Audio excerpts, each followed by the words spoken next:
Okay. We got David. David? Okay, David we'll go with David on on line 1. Morning, David.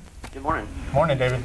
Hi, I just had a question. How do you guys differentiate yourselves in your proselytizing about atheism versus other religions? I know you're just defining atheism as kind of a discounting of all belief in God, but isn't what you have really just another form of a belief pattern or a life belief, how I'm going to explore the rational world and try and quantify it and observe? A lack of belief. A lack of, based on maybe a philosophy or an attitude or worldview, something like that. But I think calling it a belief or a belief system expands the definition of belief. And many people call it a religion too, which expands the definition of religion. I think if you really want to know what the definition is, you can't widen your definitions of certain labels. But if you have to put a label on it, I would call it a philosophy or an attitude, just a way of living without first having to think about what our pastors tell us to think about, or do their bidding, or a religion or a God's bidding, and we don't have a need for it. We don't respect the any substantial ideas. There basically are none, in our opinion, to any God ideas. So it's just living without religion, basically. So what sort of moral compass do you use? What do you examine? Do you look for universal truths in nature and your observations on life? Where exactly do you bring your precepts for what you deem to be valuable moral concepts? That's important. I don't think there's any one set moral code for the universe.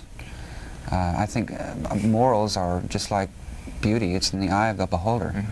Everybody has their own set, and what mine are different from yours. And well, I try to do what I feel is right, but I base my ethics, that are morals without religion, on how I was raised. I think most people do that, how their parents raised them, and how school and teachers and everything else had an impact on their lives and taught them ethics. I don't know, what do you guys think? You're largely a product of your environment. If you grow up in a bad way, you're going to act the bad way. But you're, as far as morality goes, that's a conscious decision. You can either do what you know is right, or you can do what you know is wrong.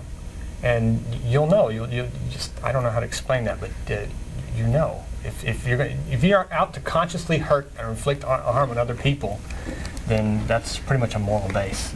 But the tenet, you're not out to consciously hurt someone, is a moral precept. Hurting someone else is something that is incorrect.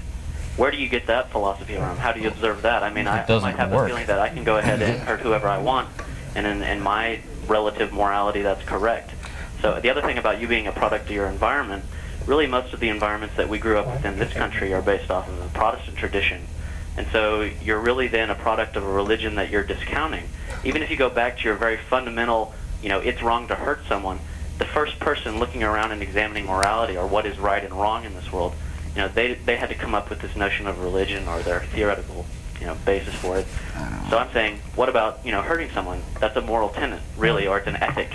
There's consequences to doing things like that. If you inflict harm on somebody else, all his friends are going to come after you.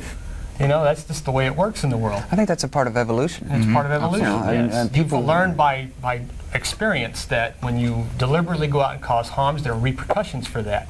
And so you make a choice that it's better to get along with everybody in the world than to just go out and standoffish and try to get what you want by force or intimidation. Like any other animal instincts, we have the instinct to be social. We have the instinct to know that politeness works. Mm-hmm. These are social skills that have been developed in human beings over millions of years through evolution.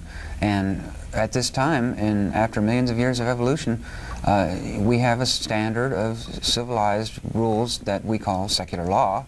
But many of these laws, like don't kill somebody for no reason, or don't steal for no reason, things like that, are not original to religion, especially Christianity.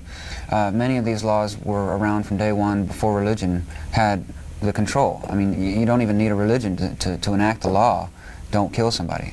And that's pretty much common sense for the growth and the well-being of society. So, yeah, again, organized religion and the religious input is just not needed for those good secular laws. I wasn't suggesting that it was, but... Okay. Thanks for your answers. Thanks. Thank you.